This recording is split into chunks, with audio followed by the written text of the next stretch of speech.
InsyaAllah kita teruskan job 10 minit. Saya pun tak dapat nak kira ada berapa banyak cabaran sudah yang ada. Okey, seterusnya adalah mengenai penghantaran juga kepada customer yang meminta kita menghantar ke unit, meminta kita untuk naik ke unit mereka. Ini lebih kepada customer-customer yang tinggal di kondominium, di apartmen, di flat. Buat masa sekarang ni ada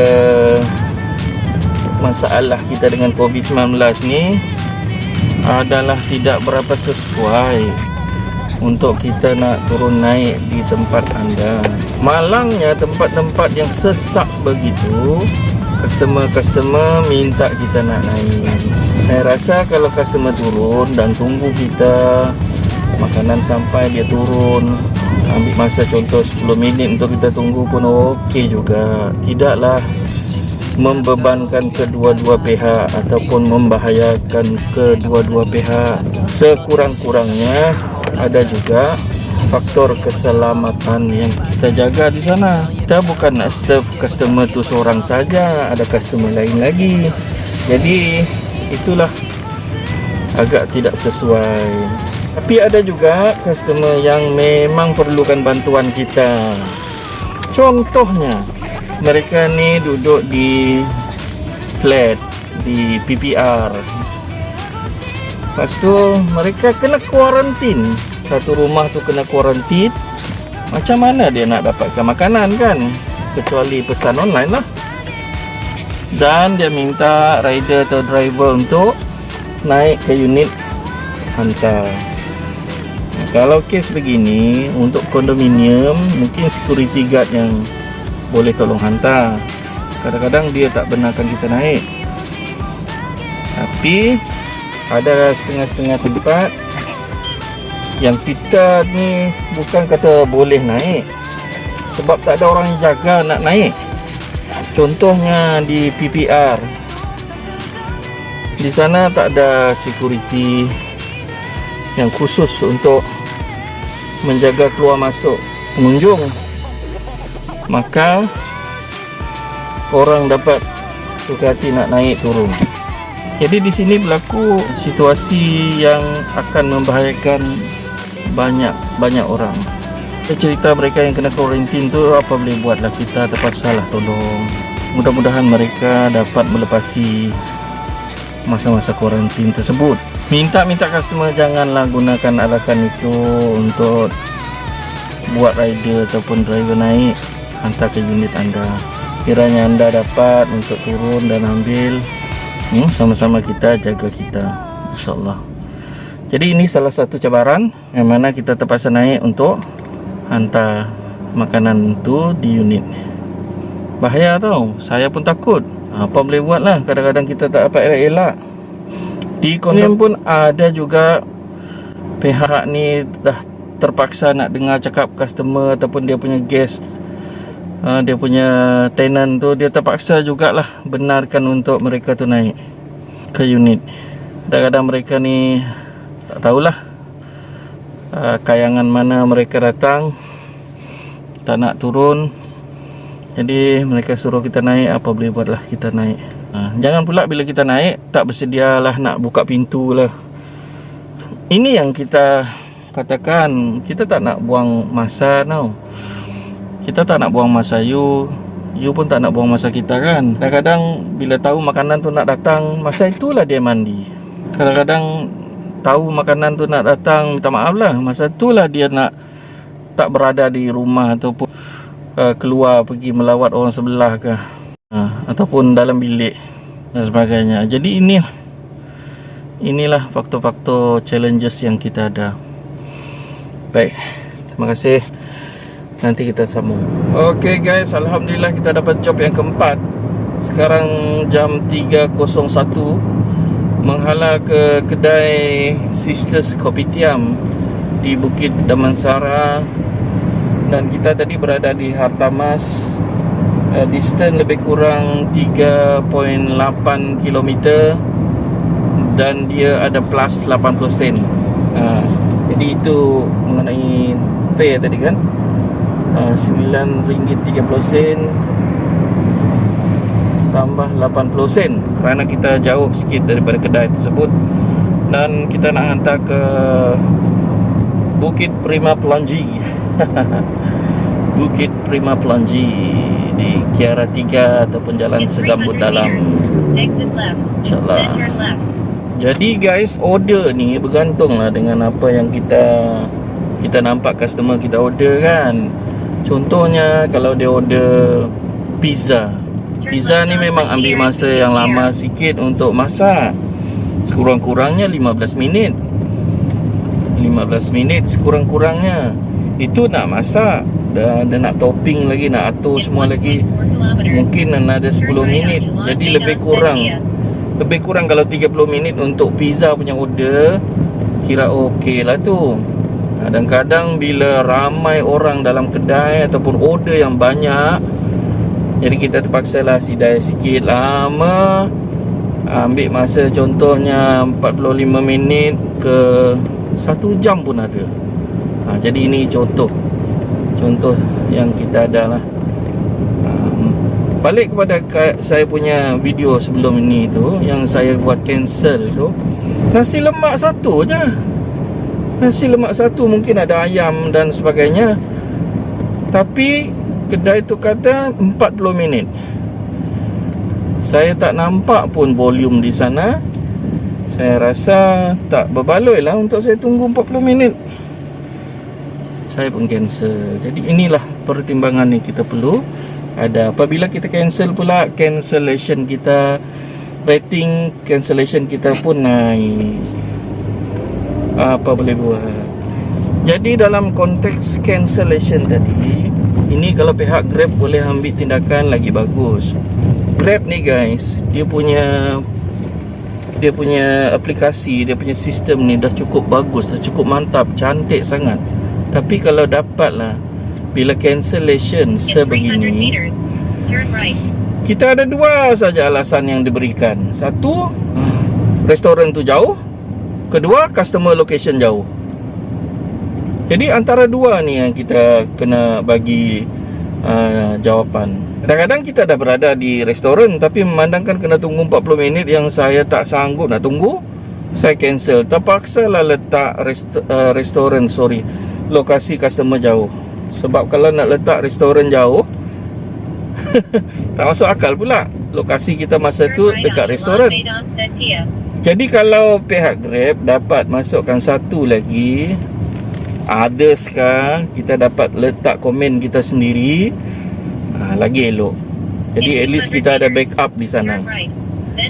Ini apabila kita buat cancellation sebegitu, saya pernah terima SMS daripada Grab bagi tahu saya punya cancellation rate tinggi. Dan bila cancellation rate tinggi begini, ini akan menyebabkan saya dapat job yang lebih jauh daripada tempat yang saya nak buat job tu. Dia akan bawa kita lebih jauh daripada sana. Jadi ini yang akan berlaku. Seperti mana dijelaskan oleh SMS tersebut, memang betul dia berlaku macam tu. Pelik lah, agak tak adil, tak berapa adil. Kerana kita ada alasan lain, tetapi kita tak dapat letak alasan itu di sana. Sebab optionnya cuma ada dua. Kadang-kadang ada satu option lagi. Kalau untuk GrabMart ada satu option, iaitu item unavailable. GrabMart ada satu option lagi, item unavailable. Begitu. Kita nak sampai dekat kedai job yang keempat, InsyaAllah. Parking sekarang dah mula penuh guys. Maklumlah, dapat dine in ni, customer dah berpusu-pusu untuk keluar. Dah lama sangat kat rumah. Okay. Macam ni cantik guys. Parking tak ada, saya berhenti tengah jalan, letak double signal, turun pergi kedai, ambil order pun dah siap. Alhamdulillah kita boleh bergerak tanpa mengganggu orang lain. Okay, let's go. Kita nak hantar balik ke Bukit Prima Pelangi. Wes cakap macam tu.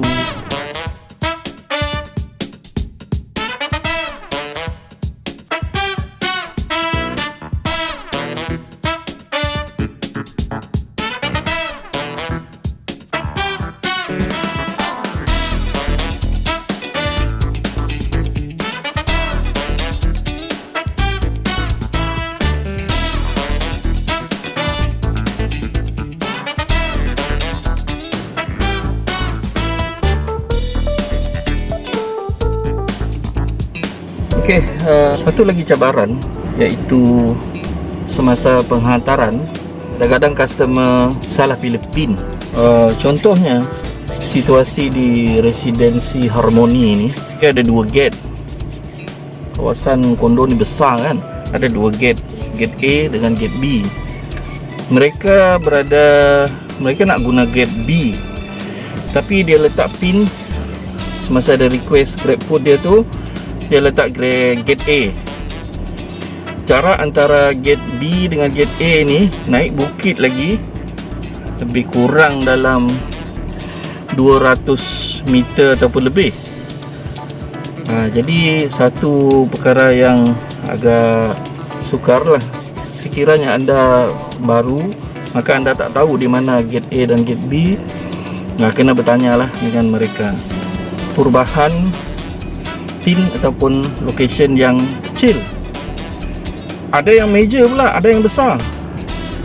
Customer lepas kita accept dia punya job, customer akan message kita bagi tahu, maaf saya tersalah alamat, ini alamat sebetulnya, saya pernah kena ni. Maka job kita dah berjalan dan ada satu job lagi di belakang nak menunggu, jadi kita terpaksalah layan. Saya dapat layan sekiranya tempat lokasi itu perubahannya tak jauh. Contoh dia di lorong 7, mungkin dia suruh kita pergi lorong 9, okey lagi. Ada yang sangat-sangat berbeza. Kalau kita buka Waze, satu sebelah kiri, satu sebelah kanan, satu utara, satu selatan, satu timur barat.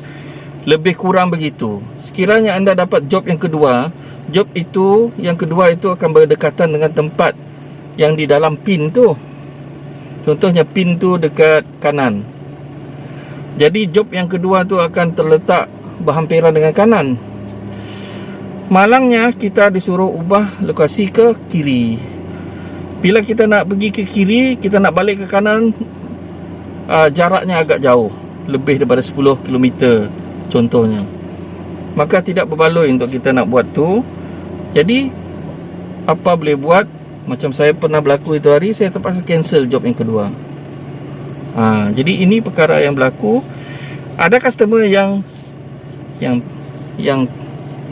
tahu nak bagi kita lebih, dalam mungkin dia letak dalam tips dan sebagainya. Ada yang tidak. Jadi inilah masalah yang kita hadapi, cabaran-cabarannya. Mudah-mudahan semua customer kita ni boleh faham dengan keadaan kita sebagai penghantar, sebagai driver yang akan memudahkan mereka, insya-Allah. Tapi kalau begini berterusan, mana mudahnya. Okey. Sekarang kita dah selesai job yang keempat. Dari segi nilai baru dapat RM33.80, belum ada tips lagi. 4 job done. Jam sekarang 3.29 petang. Okey, kita pancing lagi. Teruskan. Ini memang kawasan bukit. Namanya bukit. Kawasannya sangat cantik dan menawan. Pasti mahal. Alright guys, kita pancing lagi. Mana boleh dapat job ni. Mungkin pancing balik ke Kiara Cake. Saya suka buat job Kiara Cake ni. Let's go. Okay guys, kita sambung sikit. Sekarang saya menuju ke tempat menghantar untuk job kelima. Grab bawa saya pergi Wangsa Maju. On the way ke sana ada 10 km lagi, dalam 19 minit. Jadi ini adalah satu tempat macam kondominium, apartmen ataupun flat. Kita harap-harap customer dapat tunggu, harap-harap juga ada tempat untuk kita parking sementara. Semua faktor-faktor yang akan menyebabkan suatu penghantaran itu cepat ataupun lambat. Macam di kawasan PBR, selalunya memang tak ada parking. Kereta kiri kanan satu lorong aja boleh jalan. Kalau kita nak hantar di blok nombor 2 contohnya, silap-silap kita cuma dapat ruang di blok nombor 4. Jadi kalau customer tak tunggu, alamak, memang akan makan masa lah. Sebab kita nak naik lagi, nak hantar. Jadi ini masalah. Motor, rider dan juga driver ni tak sama guys. Tak sama. Kadang-kadang kita ni susah betul nak tinggalkan kereta. Dan semua itu tanggungjawab kita sendiri. Kalau kena saman, mana ada orang nak bayar. Apatah lagi sekarang ni musim-musim Covid ni pula. Aduh.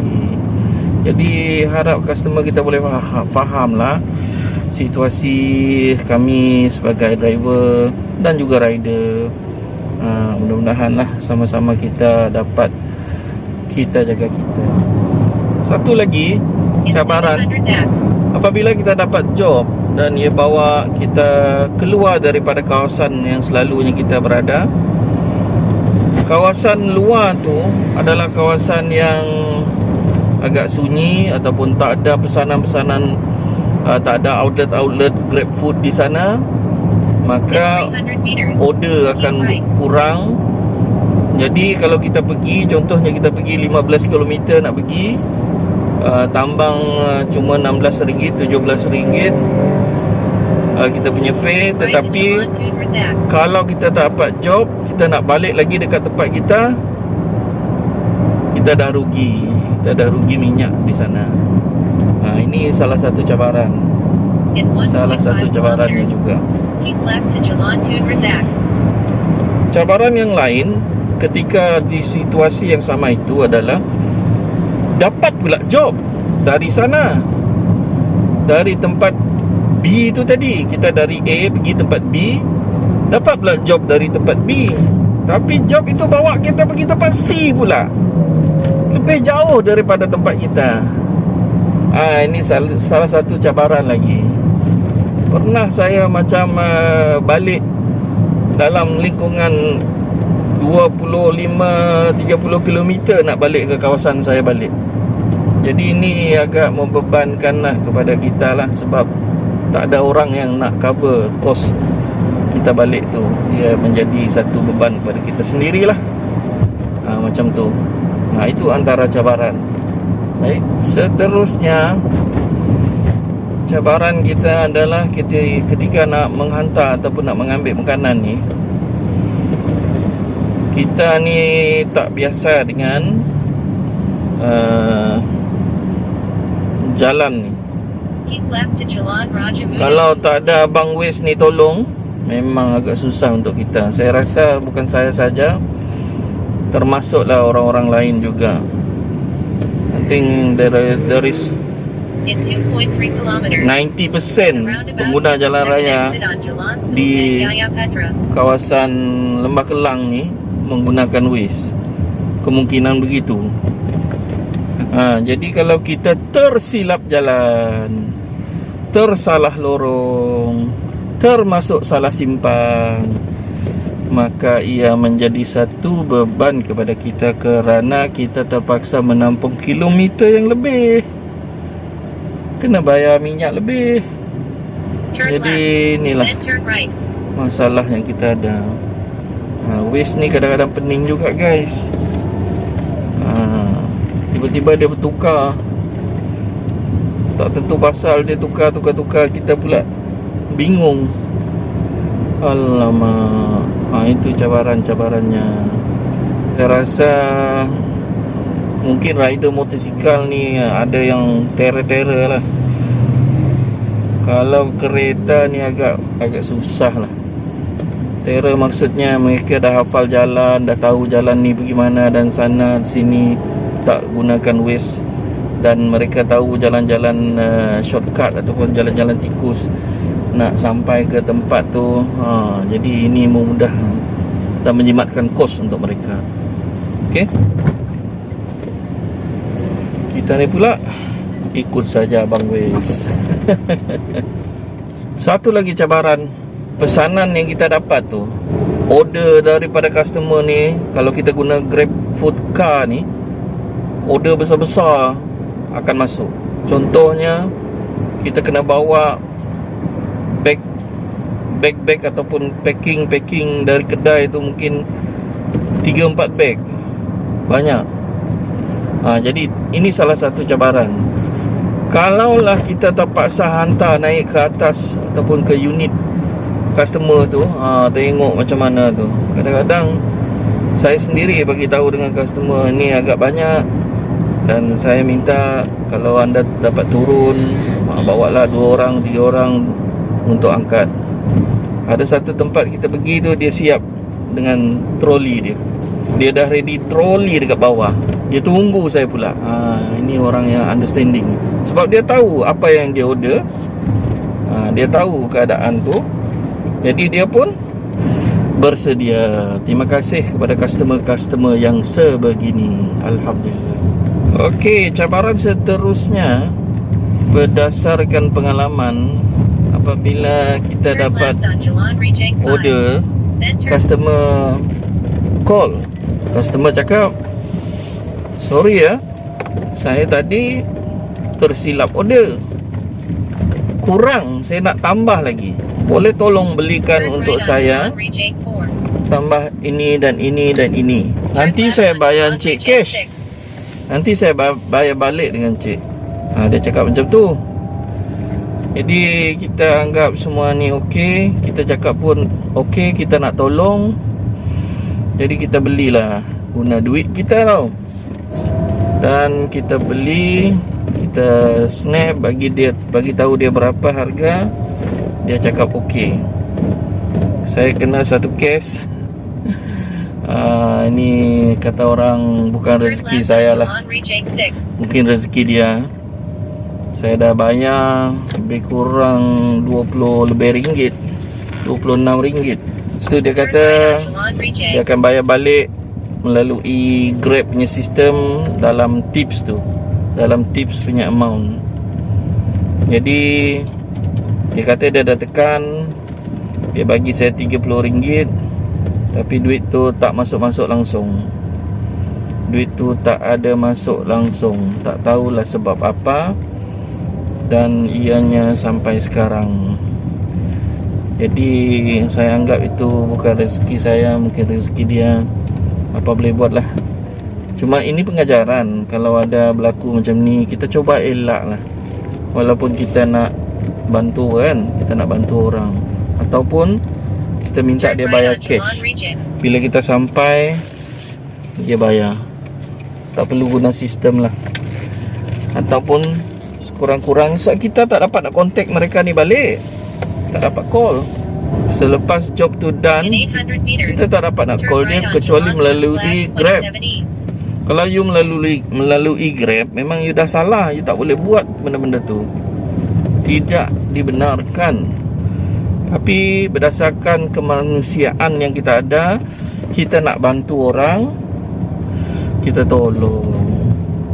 Tapi jadi begitu pula, apa boleh buat. Jadi ini salah satu cabaran yang ada. Pernah juga terjadi begitu. Perjalanan urusan itu berjalan lancar, alhamdulillah. Saya dapat pembayaran balik daripada customer. Tapi untuk kali yang itu tadi tak dapat. Apa boleh buat. Okay guys, sekarang 6.38 petang. Saya dah off lah. Setakat ni RM72.80. Dan 8 job ya. Alhamdulillah. Sebab saya nak balik bawa cucur pisang untuk anak bini ni.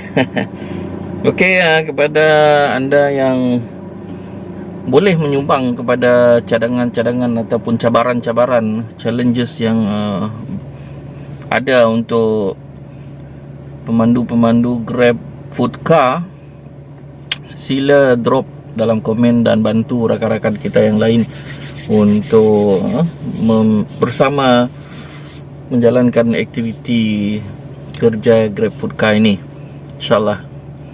Jadi itu saja dari saya. Terima kasih kerana menonton bersama dengan ini. Terima kasih juga kerana menyumbang apa-apa idea di dalam perbincangan kita pada hari ini, iaitu cabaran-cabaran sebagai seorang GrabFood Car driver. Dan mudah-mudahan semuanya dalam keadaan yang sihat, baik-baik belaka, insyaAllah. Dan kita teruskan aktiviti kita di hari-hari yang lain. Untuk itu, kepada anda yang masih belum subscribe, sila subscribe bersama dengan mereka yang lain di dalam channel saya ini, insyaAllah. Oke, terima kasih banyak-banyak. Assalamualaikum warahmatullahi taala wabarakatuh. Peace yo.